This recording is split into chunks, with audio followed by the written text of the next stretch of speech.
If you've been to the grocery store recently or in the last few years, you've seen a tremendous increase in the price of groceries. Well, you can't blame the grocery stores for it because the way grocery stores work is basically they just rent shelf space to other companies, like Procter and Gamble, Post, and people like that. There's actually not a lot of markup for them, and they don't control the prices at all, especially the meat prices.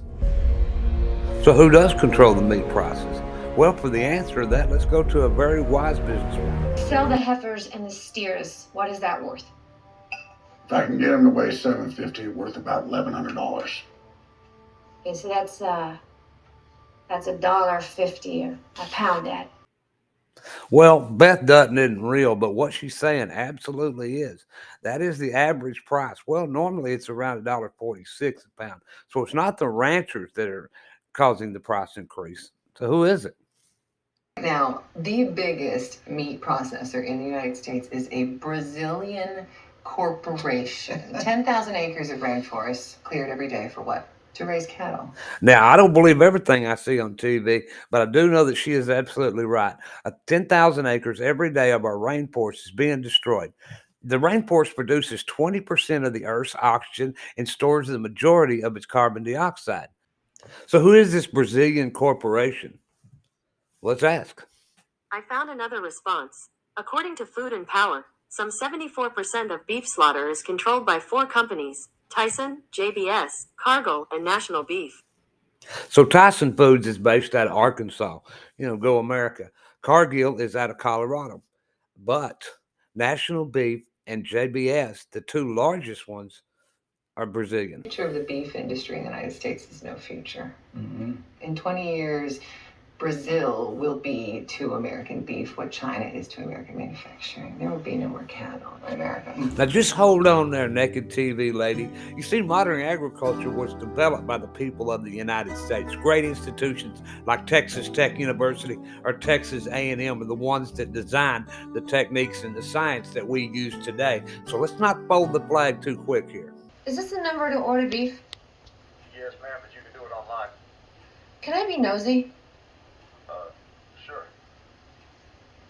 Is this your beef that you raise and sell online? Yes, ma'am. Some comes from neighboring ranches because we sell out of all ours, but they follow the same program. What the good riders of the Yellowstone are doing here is they're introducing the American public to farm to table operations. Farm to table operations allow the American public to get a better quality of meat at a reasonable price, and it allows the ranchers to get a fair price for their beef. But it has problems. But one thing I do know is nobody has ever been able to figure out the repacker. Yep, that's the problem. You see, they have to find processing plants, and they usually use smaller ones, and it takes about a year to get an appointment to go, to process your beef. Then they have to have distribution centers, that take the orders online, then packages them, and then ship them out. And not everyone's set up for that. As a matter of fact, very few people are set up for that. So you're probably asking yourself, why don't more people just build meat processing plants? And the problem with that is the lengthy process that you have to go through with the government to get it done. And it's hard to find investors or anybody who has that kind of money to sit on millions of dollars for 2 years. Investors don't want to wait that long for returns. Now, I'll give you, it's a tough problem, but solving tough problems is what Americans do, especially country Americans. There's a group of folks out of Newcastle, Texas, at the 4J Ranch that are doing something about this. And if you'd like to meet them, I think I can make that happen. Now, the 4J Ranch is a fourth generation ranch. The patriarch of the family is Mr. Casey Jones. Casey was a visionary. Casey was a man who got things done and had a lifetime of achievements to prove that. Casey also was a proud American and a proud Texan. He left this planet in March of 2023, and when he did, he left a vision for the rest of the family. And down here in Texas, we have a saying, they aim to see it through.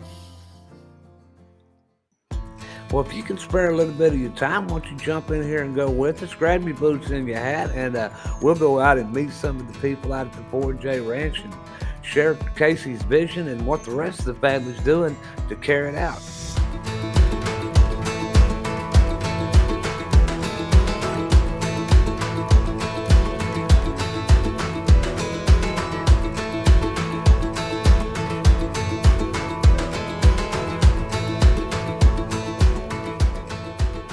So we're standing here in front of probably the oldest structure on the ranch. This barn was built in 1863, and a lot of things have changed. One of the biggest changes you guys are about to make is you're bringing swine here. Yep.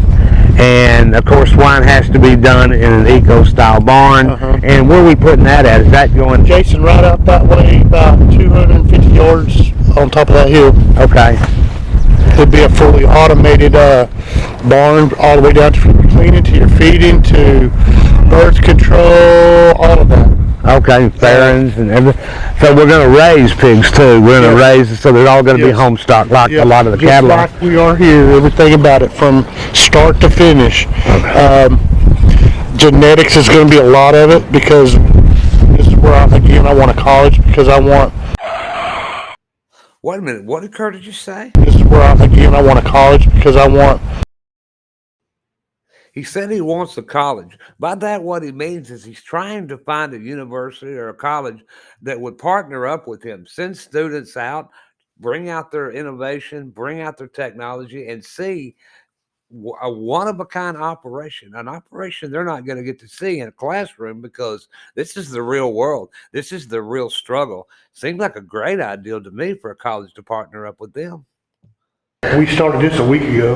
A week ago. Yeah. And this is going to be the corporate offices, right? Corporate office. This is going to be your main lobby area. We're going to have a coffee bar, refrigerator, all that here. We're going to have a big TV, and then we're going to have the big 4J logo as it comes in here. This office will have the marketing. We'll have marketing, sales, and our shipping and receiving, and our bookkeeper. Okay. All right. Most important person right there. The cash flow is impossible, honey, and nobody can figure out the backer. They figured out the Packer. Well, Beth, they figured out a lot. You see, it all starts with the land. At the 4J Ranch, it has an abundance of water. The Brazos River runs through here. They have several stock ponds that are here, and they are in the process of building a much bigger one, almost a lake. Soil management is a big part of any operation. At the 4J Ranch, they're using cutting edge technology that was developed by guess who? American universities, as was the genetically superior seeds that they use. You see, they want to produce a grass that's not only high in nutrients, but is hardy and recovers very quickly. Other crops are scheduled to be planted. You see, their vision is to create their own feed, not really only just for them, but for other ranchers in the area. And they have a very bold plan to do that. Here in Newcastle, Texas, just like a lot of other small towns, you see some of these co-op mills that went out of business because bigger companies or foreign countries have bought them out. And down at the 4J, they have acquired this, and they're going to light it back up and bring it back to its glory. And not only for their ranch and, for their beef production, but to help out the other people in the community. If ranching is anything, it is about the community. So we got water, we got grass, and we're making our own feed. Where does the cattle come from? Where does the livestock come from? Well, some of it is cow-calf operation that happens here. The calves are actually born here and then spend their entire lives here. Other cow-calf operations in the areas, the ones that couldn't get over that huge hurdle, but they want to be a farm-to-table operation, that's what this is about. We're going to join forces with them and bring theirs in as long as they follow the strict program that the 4J has laid out. They also have a pretty sophisticated culling program here. Now, what that is they measure the weight gain of a calf, as it grows up and how healthy it's being, and they're able to track that. Ones that don't really meet their standard, then they end up going to the sale barn. They don't want any mean cows out here either, because those cows disrupt the herd and they cause stress. It's another reason why they use horses to work the cattle as opposed to the ATVs, because gas-powered equipment spooks cows and causes them, to have stress. And just like human beings, they don't perform well under stress. The way that they collect this data is done through this high-tech squeeze chute system that measures, amongst many things, weight gain.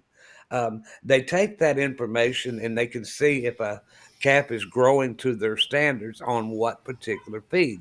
And if it doesn't measure up, then they either change the feed or they cull the cow out of their system because it doesn't meet the 4J standard.